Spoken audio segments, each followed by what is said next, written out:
Kita akan mendengarkan firman Tuhan saat ini. Sebelumnya kita akan berdoa. Untuk para lektor bisa mempersiapkan diri untuk membaca firman Tuhan. Bu Salma, Yesaya 23 ayat 1 sampai 18.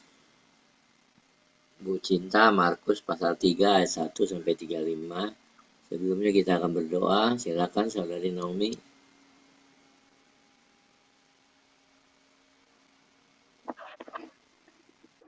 Ya, suaranya nggak kedengeran Bu Saudari Naomi.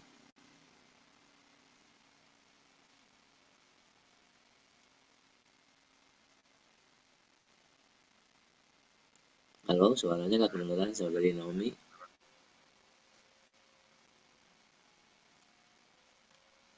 Sekarang Mungkin, bisa? Ya. Nah, sekarang bagus. Maaf. Nah, mari kita satu dalam doa. Bapa kami yang kami sembah di dalam nama Tuhan Yesus Kristus, kami berucap syukur Tuhan untuk segala kebaikan-Mu, untuk kami bisa mendengar pujian penyembahan Tuhan yang bisa menyenangkan hati-Mu ya Bapa. Ampuni setiap dosa juga pelanggaran kami Tuhan, dan tetap layakkan kami di hadapan-Mu. Dan kami akan mendengarkan hal yang baru dari firman-Mu ya Bapa, yang akan disampaikan gembala kami Pastor Paul. Engkau urapi dan Engkau berkati ya apa yang disampaikan bisa menjadi rema dan bisa kami melakukannya hingga bisa mengubah setiap hidup kami. Terima kasih ya Bapa, di dalam nama-Mu kami berdoa. Amin. Ya, terima kasih Saudari Naomi. Silakan Saudari Salma. Baik, saya akan membacakan kebenaran firman Tuhan yang terambil dari kitab Yesaya 23 ayat 1 sampai 18. Beginilah firman Tuhan. Ucapan ilahi tentang Tirus. Merataplah, hai kapal-kapal Tarsis. Sebab Tirus sudah rusak. Tiada lagi rumahmu atau pangkalanmu. Ketika mereka masih di negeri orang Kitim, telah dinyatakan hal itu kepada mereka. Berdiam dirilah, hai penduduk tanah pesisir, hai saudagar Sidon. Suruhan-suruhanmu mengarungi laut dan berlayar di samudera besar.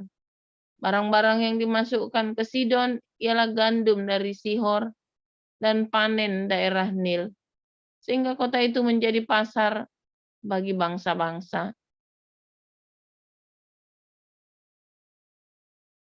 Taulah malu Sidon, sebab benteng laut berbicara, katanya. Aku tidak pernah menggeliat sakit dan tidak melahirkan. Aku tidak pernah membesarkan anak-anak teruna dan tidak mengasuh anak-anak dara. Apabila kabar tentang Tirus itu sampai ke Mesir, mereka akan gemetar mendengarnya. Mengungsilah ke Tarsis, merataplah, hai penduduk tanah pesisir. Inikah kotamu yang beria-ria, yang asalnya dari zaman purbakala? Orangnya telah melawat ke tempat yang jauh untuk merantau ke sana. Siapakah yang memutuskan ini atas Tirus, kota yang pernah menghadiahkan mahkota, yang saudagar-saudagarnya pembesar-pembesar, dan pedagang-pedagang orang-orang mulia di bumi? Tuhan semesta alam yang telah memutuskannya untuk mematahkan kesombongan, untuk menghinakan segala yang permai, dan semua orang mulia di bumi. Kerjakanlah ladangmu seperti di tepi sungai Nil, hai putri Tarsis. Sudah tidak ada lagi galangan-galangan kapal. Tuhan telah mengacungkan tangannya terhadap laut dan membuat kerajaan-kerajaan gemetar. Ia telah memberi perintah mengenai Kanaan untuk memusnahkan benteng-bentengnya. Dan ia telah berfirman, engkau tidak akan beria-ria lagi, hai anak dara yang digagahi, hai putri Sidon. Bangkitlah, mengungsilah kepada orang Kitim. Di sana pun juga tidak akan ada tempat yang senang bagimu. Lihat negeri orang Kasdim, bangsa itulah yang melakukannya, bukan orang Asyur. Mereka telah menyerahkan Tirus kepada binatang-binatang gurun Mereka telah mendirikan menara-menara pengepungan dan telah meratakan puri-puri kota itu dan membuat kota itu menjadi reruntuhan. Merataplah, hai kapal-kapal Tarsis, sebab sudah dirusakkan bentengmu. Pada waktu itu Tirus akan dilupakan 70 tahun lamanya, sama dengan umur seorang raja. Sesudah lewat 70 tahun, akan terjadi kepada Tirus seperti terjadi kepada perempuan sundal dalam nyanyian ini. Ambillah kecapi, kelilingilah kota, hai sundal yang dilupakan, petiklah baik-baik, bernyanyilah banyak-banyak, supaya engkau diingat orang. Dan sesudah lewat 70 tahun, Tuhan akan memperhatikan Tirus, sehingga ia kembali mendapat upah sundalnya, dan ia akan bersundal dengan segala kerajaan yang ada di muka bumi. Labanya dan upah sundalnya akan kudus bagi Tuhan, tidak akan ditahan atau disimpan, tetapi dengan labanya itu akan disediakan makanan yang cukup dan pakaian yang indah bagi orang-orang yang diam di hadapan Tuhan. Demikian. Ya, silakan Bu Salma. Silakan Bu Cinta. Baik, Pak Apeng. Markus pasal 3 ayat 1 sampai 35. Kemudian Yesus masuk lagi ke rumah ibadat. Di situ ada seorang yang mati sebelah tangannya. Mereka mengamati Yesus, kalau-kalau ia menyembuhkan orang itu pada hari Sabat, supaya mereka dapat mempersalahkan dia. Kata Yesus kepada orang yang mati sebelah tangannya itu, "Mari, berdirilah di tengah." Kemudian katanya kepada mereka, "Manakah yang diperbolehkan pada hari Sabat? Berbuat baik atau berbuat jahat? Menyelamatkan nyawa orang atau membunuh orang?" Tetapi mereka itu diam saja. Ia berduka cita karena kedegilan mereka, dan dengan marah ia memandang sekelilingnya kepada mereka. Lalu ia berkata kepada orang itu, "Ulurkanlah tanganmu." Dan ia mengulurkannya, maka sembuhlah tangan itu. Lalu keluarlah orang-orang Farisi dan segera bersekongkol dengan orang-orang Herodian untuk membunuh dia. Kemudian Yesus dengan murid-muridnya menyingkir ke danau, dan banyak orang dari Galilea mengikutinya, juga dari Yudea, dari Yerusalem, dari Idume, dari seberang Yordan, dan dari daerah Tirus dan Sidon, datang banyak orang kepadanya. Sesudah mereka mendengar segala yang dilakukannya, ia menyuruh murid-muridnya menyediakan sebuah perahu baginya, karena orang banyak itu, supaya mereka jangan sampai menghimpitnya. Sebab ia menyembuhkan banyak orang, sehingga semua penderita penyakit berdesak-desakan kepadanya hendak menjamahnya. Bila mana roh-roh jahat melihat dia, mereka jatuh tersungkur di hadapannya dan berteriak, "Engkaulah anak Allah." Tetapi ia dengan keras melarang mereka memberitahukan siapa dia. Kemudian naiklah Yesus ke atas bukit.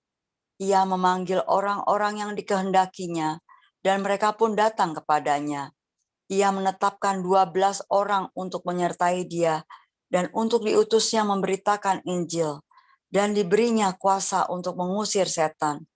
Ke-12 orang yang ditetapkannya itu ialah Simon yang diberinya namanya Petrus, Yakobus anak Zebedeus, dan Yohanes saudara Yakobus.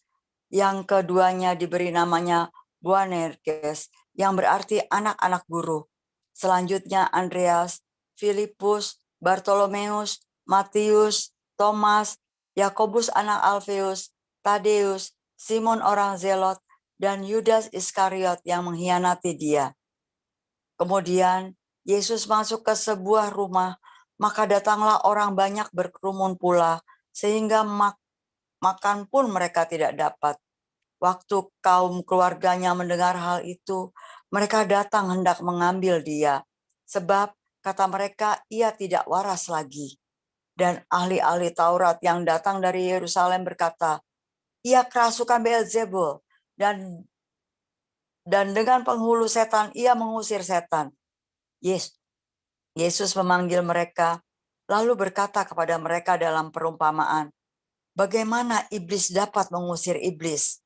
Kalau suatu kerajaan terpecah-pecah, kerajaan itu tidak dapat bertahan. Dan jika suatu rumah tangga terpecah-pecah, rumah tangga itu tidak dapat bertahan. Demikianlah juga kalau iblis berontak melawan dirinya sendiri. Dan kalau ia terbagi-bagi, ia tidak dapat bertahan, melainkan sudahlah tiba kesudahannya. Tetapi tidak seorang pun dapat memasuki rumah seorang yang kuat untuk merampas harta bendanya, apabila tidak diikatnya dahulu orang kuat itu. Sesudah itu, barulah dapat ia merampok rumah itu. Aku berkata kepadamu, sesungguhnya semua dosa dan hujat anak-anak manusia akan diampuni. Ya, semua hujat yang mereka ucapkan.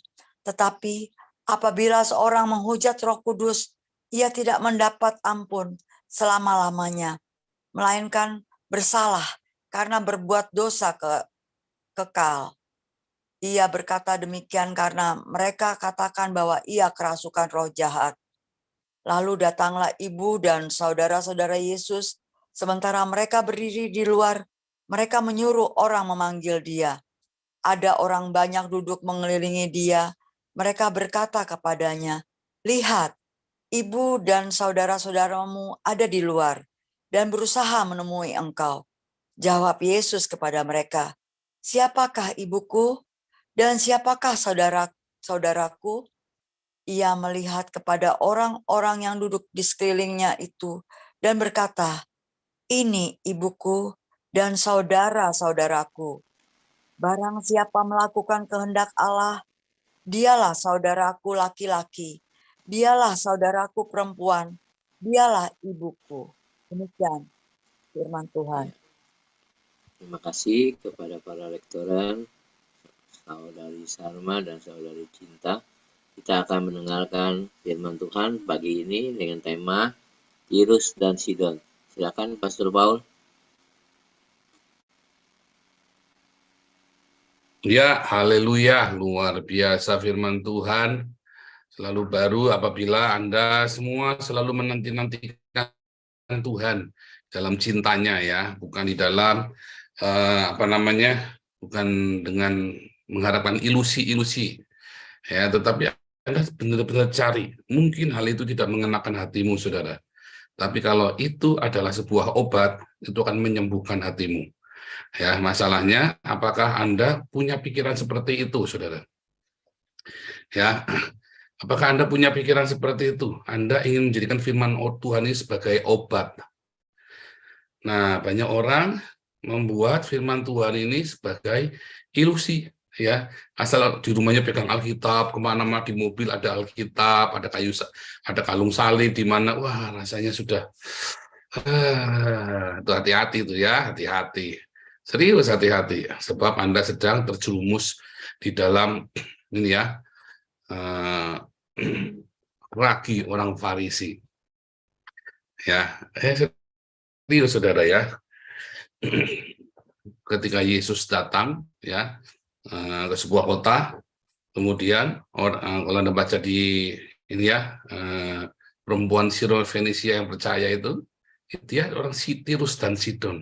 Itu daerahnya orang kafir, di daerah Lebanon ya, bukan daerah kekuasaan Israel.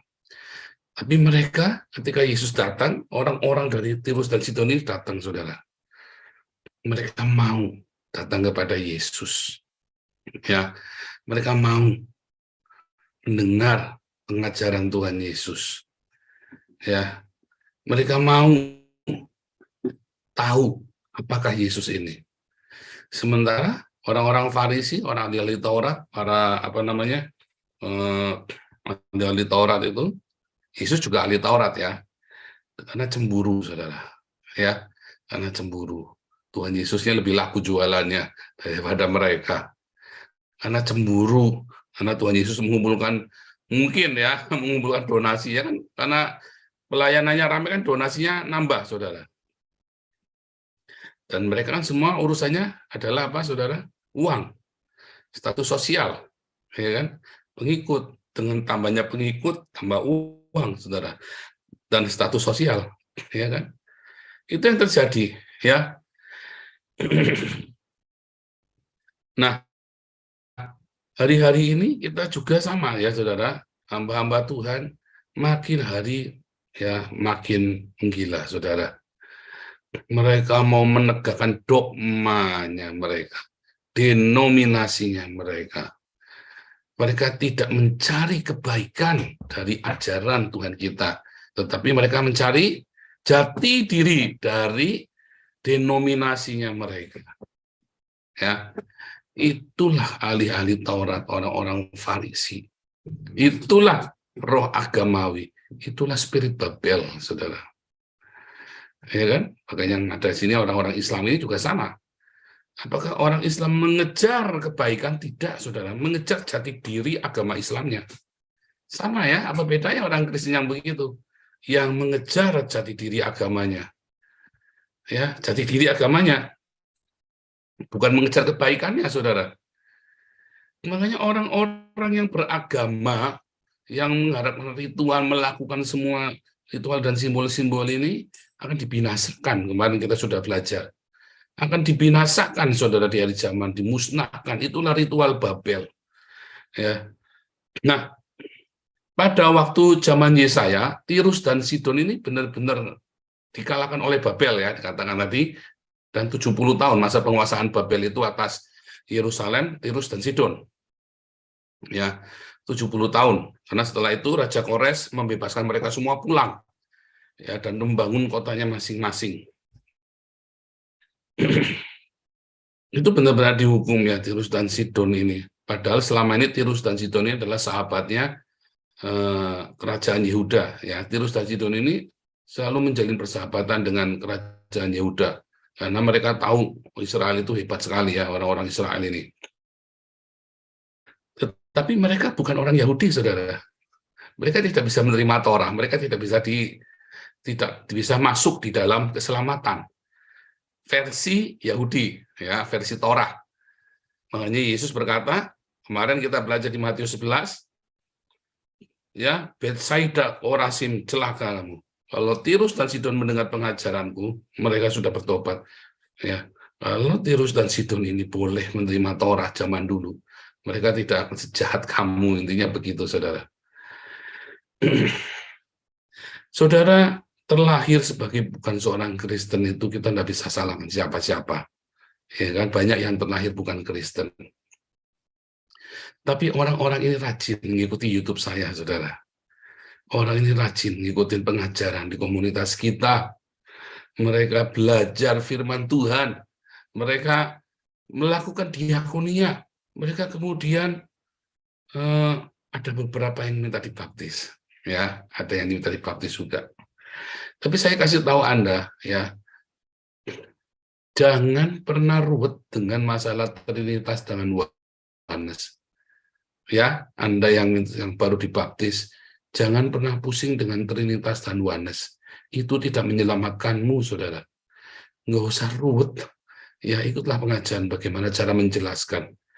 Jangan Allah kudu satu til satu. Itu aturan dari mana, saudara? Nggak ada aturannya, bahkan di dalam Alkitab pun nggak ada aturannya, saudara. Makanya namanya Elohim, plural yang singular. Singular yang plural, Elohim itu ya. Elohim itu adalah sebuah kata plural, tetapi selalu menggunakan kata aku. Padahal bentuk katanya adalah jamak, lebih dari satu. Tetapi ia selalu berkata aku. Ya. Lalu berkata, nabi-nabi berkata iya, ya kan? Artinya apa? Itulah singular yang plural, plural yang singular, jamak tapi tunggal, tunggal tapi jamak. Kenapa? Karena nggak bisa terhitung. Unlimited itu nggak bisa dihitung, saudara. Ya, bukan satu, bukan dua, bukan tiga. Ya, bukan sebuah bilangan. Itu framing dari Islam, saudara. Memaksa Anda. Oh, Allah itu nggak boleh dilihat. Kalau dilihat itu bukan Allah namanya. Itu framing. Bukan nggak boleh, saudara. Nggak ada yang sanggup. Alkitab berkata, bukan nggak boleh. Tetapi siapa yang sanggup melihat Allah? Bukan boleh, nggak boleh, saudara. Ya, jadi Anda jangan mau di framing ya dengan bodohnya. Bukan boleh nggak boleh, tapi nggak ada yang sanggup, saudara. Masalahnya, kemudian orang-orang Islam juga memframing Anda, ya, bahwa Allah itu harus berkata ya, sembahlah aku. Allah Kristen tidak pernah minta disembah. Allahnya orang Israel tidak pernah minta disembah. Karena Nabi berkata sembahlah Allah, tetapi Allah Yahudi tidak sembahlah aku, atau akan kau kayak buta hijau. Cuman Allahnya Islam yang minta disembah-sembah. Buddha aja nggak minta disembah, saudara. Ya kan? Kuan Im nggak minta disembah. Tapi semua orang datang kepada Kuan Im menyembah dia. Buddha nggak pernah minta disembah.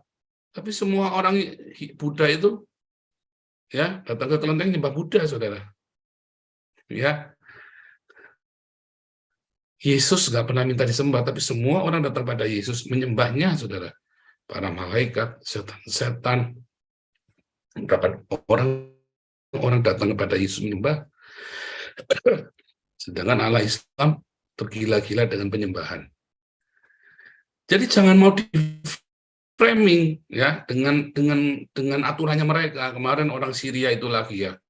Kamu ini Buddha itu kan Allah palsu. Loh, siapa yang bilang itu Tuhan palsu, Allah palsu? Saya bilang fake God. Dia bilang, siapa bilang dia fake God? Dia baik kok. Nggak kayak Nabi kamu kok, saya bilang.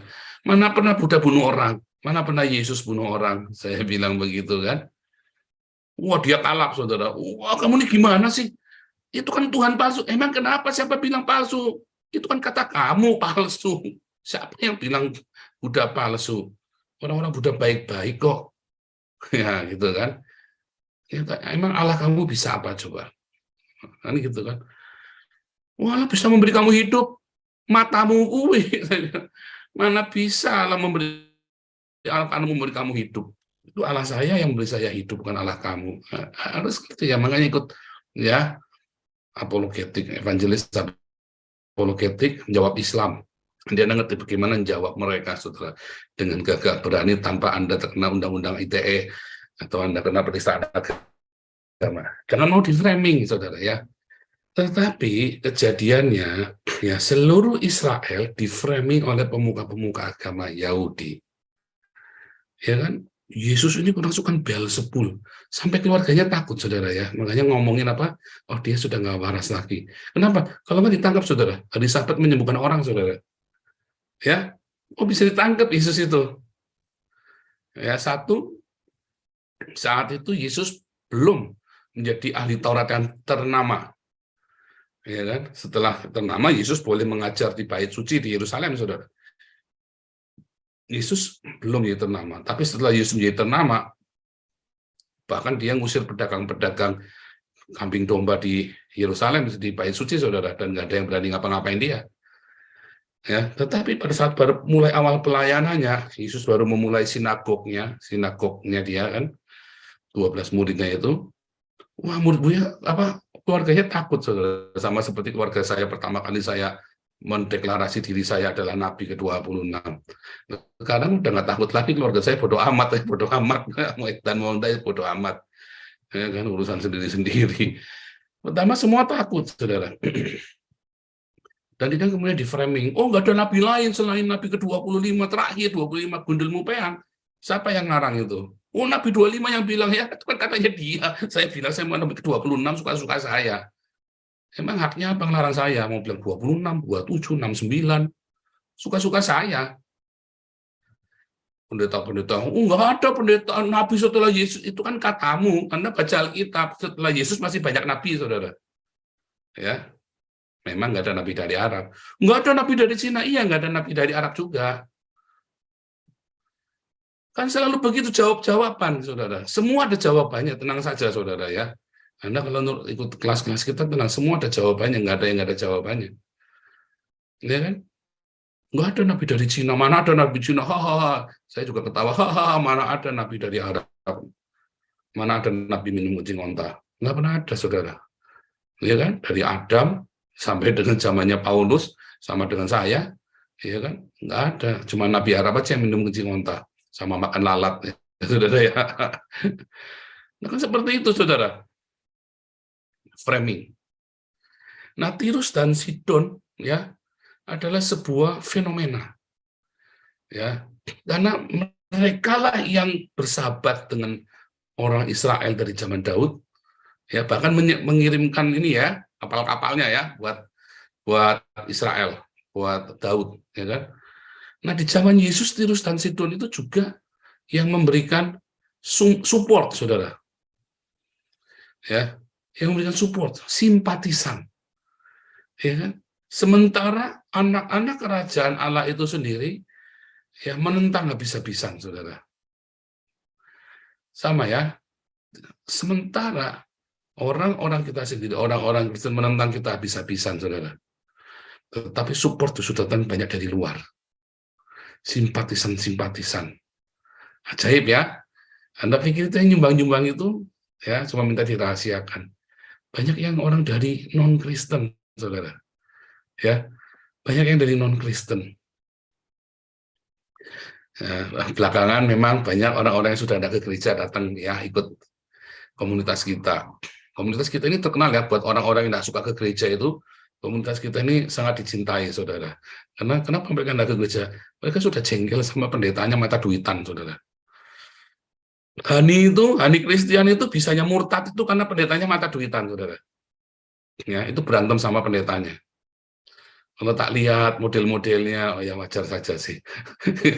Saya sih bukan mengalami, cuma tak lihat. Saya kan ngintip ini ya websitenya, wah ini semuanya, oh ya udah wajar saja. Ya, saudara ya, banyak orang-orang meninggalkan gereja karena pemimpin-pemimpin gereja mata duitan. Itu hati-hati ya dengan kita. Makanya saya nggak mau pegang uang, saudara. Ya, nah Anda yang pegang uang hati-hati, para pengurus hati-hati. Ya, orang-orang yang dipercaya untuk pegang proyek hati-hati, saudara. Jangan sampai Anda menyalahgunakan kepercayaan yang Tuhan berikan. Ya, hati-hati. Juga jangan takut, yang penting hati-hati, selalu tulus hatinya. Ya, karena semua ini orang-orang ahli-ahli Taurat ini asal usulnya semua karena apa, saudara? Karena cinta uang, saudara. Cinta kehormatan, berebut proyek. Ya, sehingga ketika nubuatan itu datang, ketika kebenaran itu datang, mereka nggak mau. Mereka nggak mau kebenaran. Saya punya pabrik dulu ya, saudara ya. Saya ada mengelola pabrik. Anak buah saya ada 500 lebih, saudara.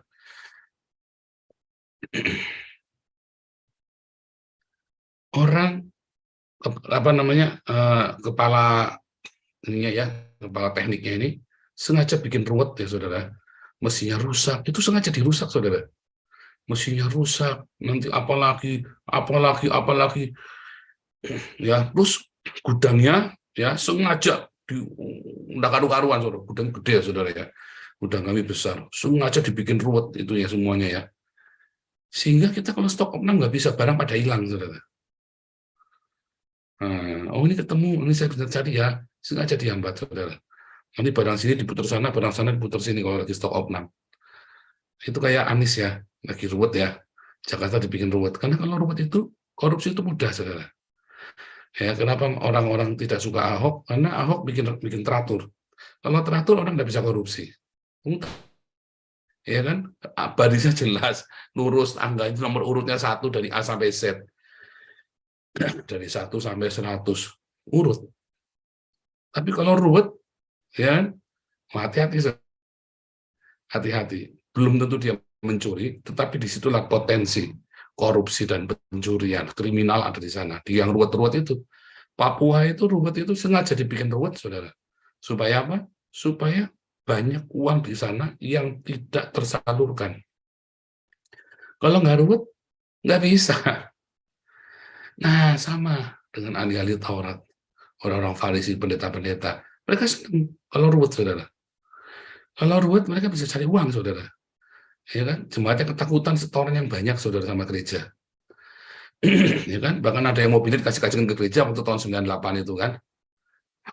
Harta bendanya kasihkan ke gereja, banyak pendeta kaya mendadak itu, saudara. Tahun 98 itu. Didoakan wah terus dapat jalan keluar, wah haleluya saya bernazar kalau saya bisa pergi dari Indonesia saya akan serahkan rumah saya kepada gereja gereja ini. Banyak pendeta kayak mendadak sudah tahun 98. Jadi sebenarnya pendeta-pendeta nggak takut kalau ruwet. Jemaatnya yang takut ditakut-takuti pendetanya. Ya pendeta senang-senang saja kalau ruwet tinggal kabur, saudara. Jahat sekali, Pak Moni khotbahnya pagi jahat sekali. Oh bukan, saudara, saya cerita kenyataan. Ya, saya ajari Anda untuk menjadi ya domba, tetapi jangan pin-pin-bo. Anda cerdik, saudara, seperti ular. Artinya apa? Anda perlu tahu firman Tuhan. Ya, saya tidak suruh Anda melawan pendeta, bukan. Tetapi banyak sekali gembala-gembala upahan, banyak sekali guru-guru palsu, saudara. Ya, makanya saya selalu membersihkan diri untuk tidak minta donasi dari Anda buat saya pribadi. Ya, supaya hati saya lurus lempeng. Saya nggak urusan Anda orang kaya, orang punya duit, orang nggak, saya nggak urusan, saudara. Supaya apa? Supaya saya bersih terus. Saya kerja sampai sakit-sakit, saudara ya. Pertama, boleh kerja dengan semangat, saya kerja sampai sakit-sakit, saudara ya. 10 jam sehari, ya, saya kerjanya bisa 60 jam seminggu, saudara ya. Sampai sakit-sakit saya, saudara. Tetapi itu passion, saudara. Dan saya terus menjaga hati ini tetap murni, sehingga semua firman yang saya sampaikan bukan berdasarkan karena motif tertentu, tetapi semua firman Tuhan itu biar mengalir dari Roh Kudus. Biar mengalir, saudara. Nah, balik lagi, saudara ya. Lalu banyak nubuatan-nubuatan di gereja mulai liar, saudara kan. Nubuatan akhir zaman semuanya. Jangan percaya, saudara ya. Karena nanti kalau Tuhan Yesus datang, saudara ngerti, tenang saja. Yang penting Anda fokus dengan apa? Bagaimana berjaga-jaga. Kalau nubuatan di gereja berjaga-jaganya cuma disuruh doa, saudara. Salah. Ya, disuruh doa di gereja, akhirnya kan kolektor lagi kan. Sehingga gereja punya banyak acara buat narik uang Anda. Salah, saudara. Anda disuruh berjaga-jaga dengan cara apa, saudara? Matius 25, berdiakonia, berbuat kebaikan sebanyak mungkin, dengan pengampunan, dengan cinta. Bukan disuruh untuk doa terus. Enggak, saudara ya. Jangan mau suruh doa terus. Kerja. Karena doa semalam suntuk. Hari Kamis, orang-orang Islam lagi pada sunah Rasul. Anda lagi sunah pendeta. Doa semalam suntuk. Kasihan deh lu.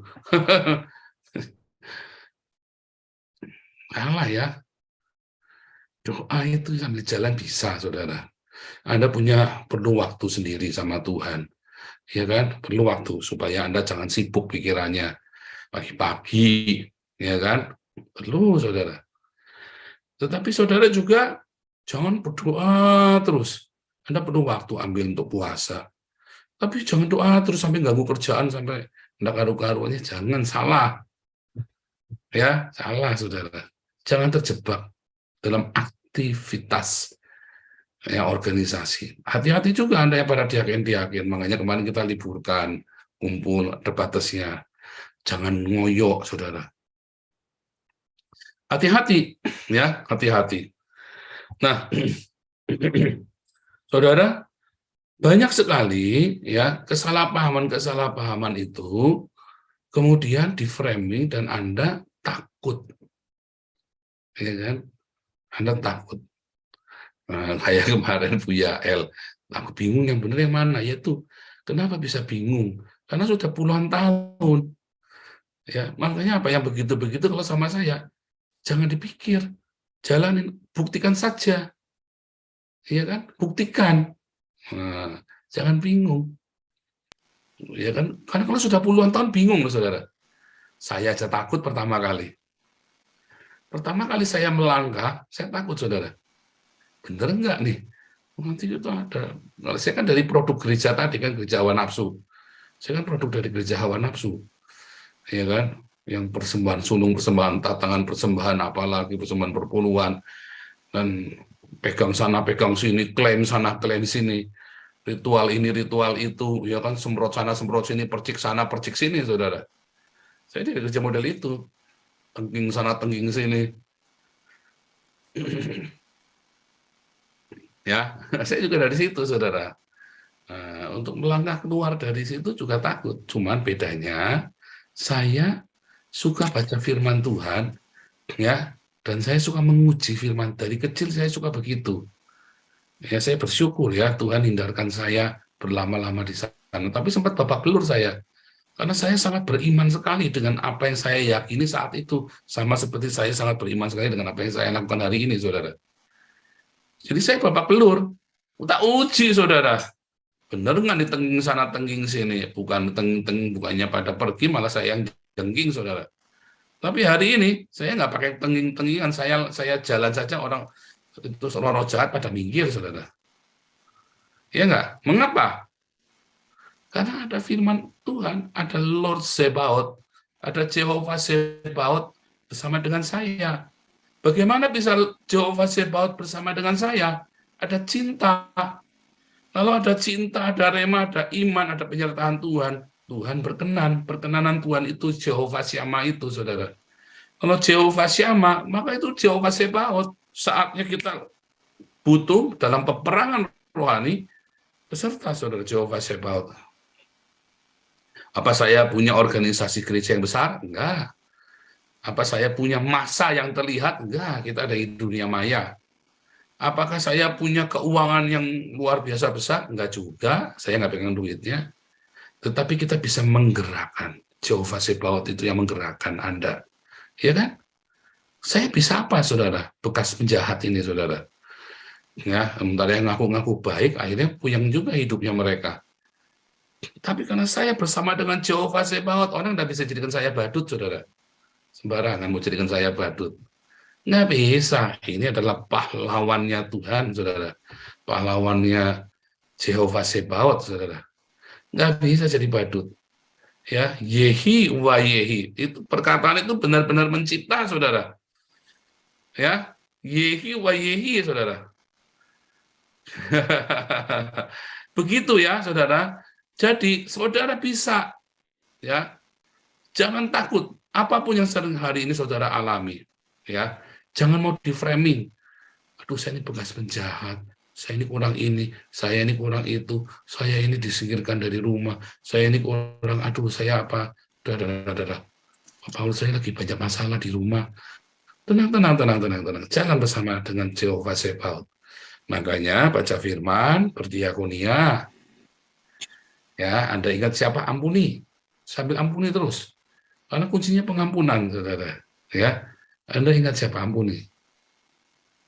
Saya lagi sakit, Pak. Saya lagi ini. Tenang, saudara, jalan bersama Seo.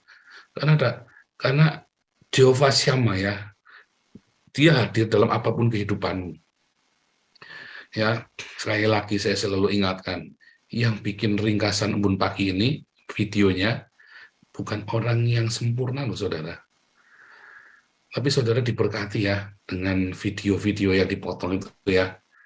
Embun pagi, Koinonia, banyak yang diberkati ya.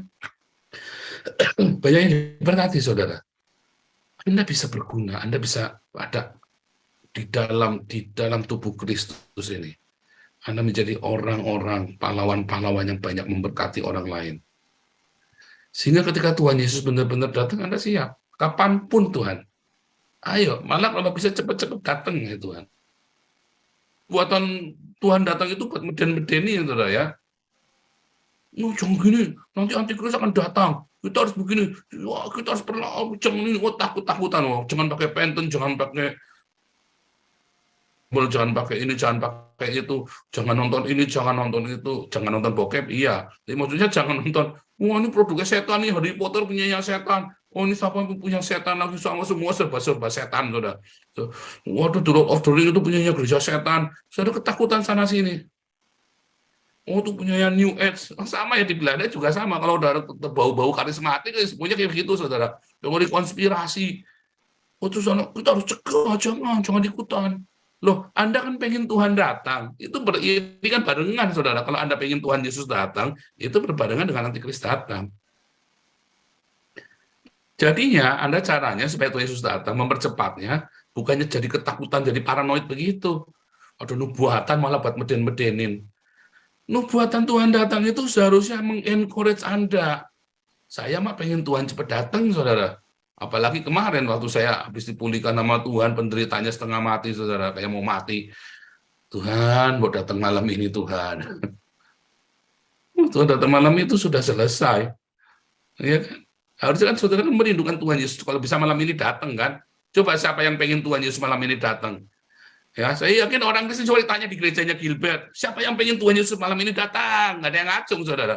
Gilbert aja nggak berani ngacung kali. Percaya nggak? Kalau saya ditanya, pengen nggak? Saya pengen malam ini Tuhan Yesus datang. Kalau bisa malam ini Tuhan Yesus datang, saudara pengennya. Iya kan? Kita semua kan pengen malam ini Tuhan Yesus datang seharusnya. Tapi framing dari pendeta yang ketakutan seperti Saul, jangan datang, saya belum kebeli Alphard-nya itu. Saya belum beli rumah di Beverly Hills. Saya belum beli rumah di Singapura. Jangan datang dulu Tuhan. Udah ngajar, saudara ya. Pendeta-pendeta ini yang justru membuat Anda jadi terselimpung, saudara. Hati-hati. Ya, Anda datang cari Tuhan sendiri. Anda tidak butuh mediasi dari pendeta, termasuk saya. Datang sama Tuhan. Ya, karena dialah gembala kita yang sejati. Ya kan? Bukan pendetamu. Pendetamu itu hanya fasilitator, saudara. Saya ini hanya fasilitator. Gembala kita yang sejati adalah Tuhan Yesus. Tuhan Yesus memberkati. Silakan, Pak. Apa yang